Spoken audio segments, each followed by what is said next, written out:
আল্লাহকে ভয় করার পরে আল্লাহর বান্দার ঘরে, ওই বান্দার ঘরের মধ্যে ঘুষের লেনদেন পাওয়া যায়। আল্লাহর বান্দার ঘরের মধ্যে কত রকমের গান বাজনাও পাওয়া যায়। ওরে আল্লাহর বান্দা, এইভাবে ভয় করলে মুসলমান হওয়া যায় না, যায় না। কিভাবে মুসলমান হইবা? আল্লাহ জানায় দিলেন, বান্দা তোমরা লেনদেনটাও ইসলামের মোতাবেক করবা।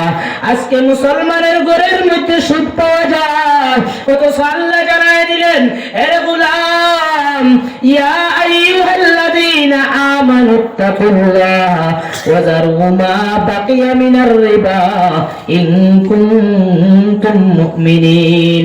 আল্লাহ জানায় দিলেন, বান্দা তোমরা আমি আল্লাহকে ভয় কইরা কইরা রিবা ছেড়ে দিবা, সুদ ছেড়ে দিবা, হারাম ছেড়ে দিবা।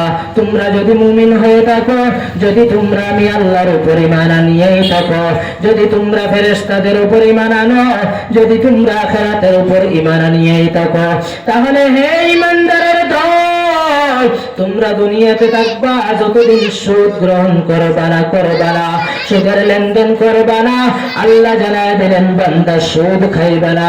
কারণ আল্লাহর বান্দা শুনো, যেই বান্দা সুদ খাইবে দুনিয়াতে, সুদের লেনদেন বান্দা সুদের খাতায় নাম লাগাইয়া হজ করবা, কবুল হবে না। সুদের খাতায় নাম লাগাইয়া নামাজ পড়বা, তোমার কবুল হবে না, হবে না। সুদের খাতায় নাম লাগাইয়া বান্দা মসজিদ বানায়া দিবা, কবুল হবে না। সুদের খাতায় নাম লাগাইয়া মাদ্রাসা বানাইলেও কবুল হবে না। সুদের খাতায় নাম লাগাইয়া আল্লাহর কোরআন তেলাওয়াত করলেও সওয়াব হবে না।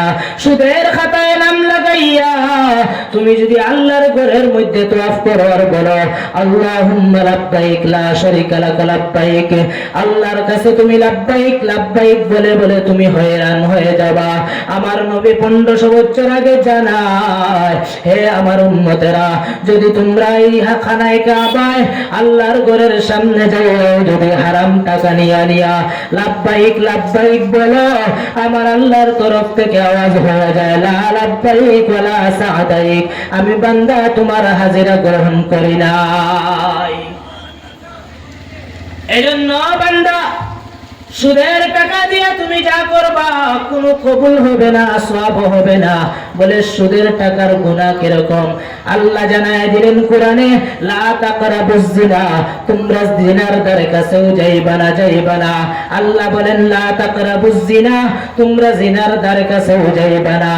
আর আমার নবী জানায় যে উম্মত, যারা দুনিয়াতে 1 দিরহাম তোমরা সুদের লেনদেন করবা, জানিয়া রাখিও তোমার মার সাথে তুমি জিনা করলা। এমন কোন আদর্শবান ব্যক্তি, এমন কোন শিক্ষিত ব্যক্তি নাই, এমন কোন আদর্শওয়ালা ব্যক্তি না, এমন কোন ভালো মানুষ হতে পারে না যে মার সাথে জিনা করবে, সেটা কোনোদিন হতে পারে না। কিন্তু যতই বড় তুমি ডাক্তার হও, ইঞ্জিনিয়ার হও, প্রফেসর হও, আর সুদের লেনদেন করবা, যদিও তুমি এই এলাকার মধ্যে মুরব্বী হয়ে থাকো, সবাই যদিও তোমাকে সালাম সালাম করে করে বেড়ায়, আর যদি তুমি সুদের টাকা লেনদেন করো, তুমি যত বড়ই মুরব্বী হও, তোমার নামায় আমলের মধ্যে মার সাথে জিনার গুনাহ লেখা হয়। নাউজুবিল্লাহ আছে না এই লেখায়? এজন্য বান্দা সুদের লেনদেন করবা না। আল্লাহর নবী একটা স্বপ্নের কথা সাহাবীদেরকে জানায়া গেলেন। আল্লাহর নবী একদিন ফজরের নামাজ পড়া পড়া সাহাবীদেরকে জিজ্ঞাসা করলেন, ও আমার সাহাবীরা, তোমরা কি আজকে কোনো স্বপ্নে দেখেছো কিনা বলো?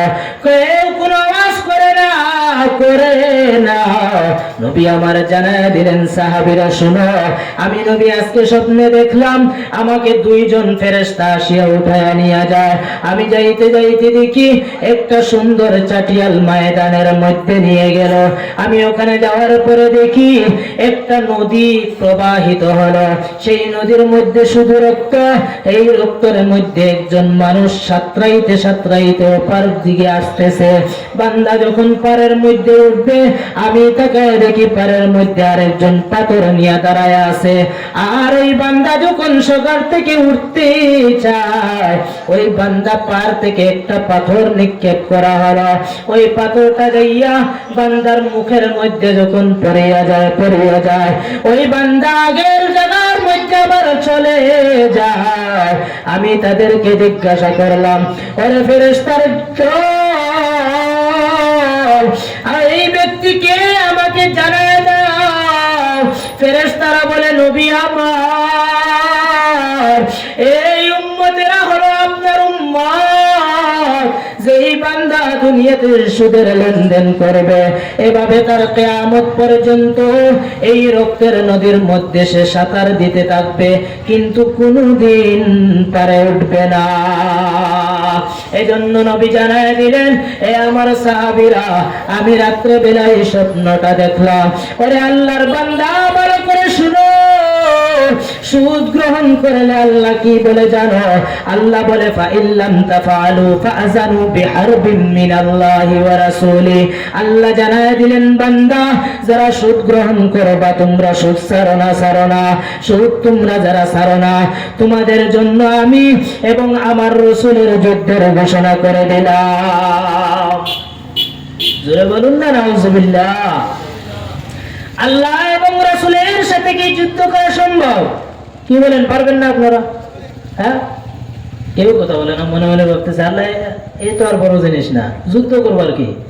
আল্লাহ এবং রাসূলের সাথে যুদ্ধ করা তো দূরের কথা, একটা মশা যদি আপনার মশার কারণে সন্ধ্যা হয়ে গেলে দরজা বন্ধ করা হয়, জানালাগুলো বন্ধ করা হয়, এরপরেও হয় না, বলে মশারি টানাও, আর না হয় মশায় ঘুমাইতে দেয় না। মশা এটা কি একটা আসমানের মতো জিনিস? কি আসমানের মতো জিনিস নেই না। এরপরে সাধারণ মশার কারণে বান্দা তুমি ঘুমাইতে পারো না, কিন্তু আল্লাহ এবং রাসূল আল্লাহ জানায় দিলেন, ফাইল্লাম তাফআলু ফাআযানু বিহারবিন মিনাল্লাহি ওয়া রাসূলি। যারা সুদ বর্জন করে না, সুদ ছাড়ে না, তাদের জন্য আমি এবং রাসূলের যুদ্ধের ঘোষণা। এরপরেও শেষ না বান্দা, কোন বান্দা যদি দুনিয়ার জমিনে আসার প্রথম কালিমা লা ইলাহা ইল্লাল্লাহ হয়ে যায়, আর শেষ কালিমাও যদি লা ইলাহা ইল্লাল্লাহ হয়ে যায়, মৃত্যুবরণের পরেও বান্দার জন্য জান্নাত রেডি।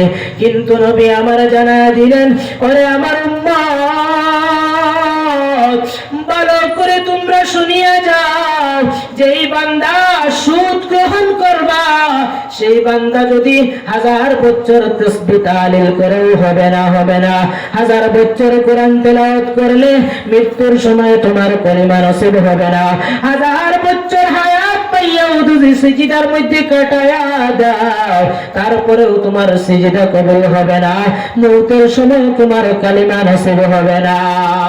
এজন্য বান্দা দুনিয়াতে আল্লাহ বলেন, তোমরা মুমিন হয়ে যাও, তোমরা মুসলমান না হইয়া কবরের মধ্যে আসবা না, কবরের মধ্যে আসতে হলে তোমরা মুসলমান হয়ে আসবা।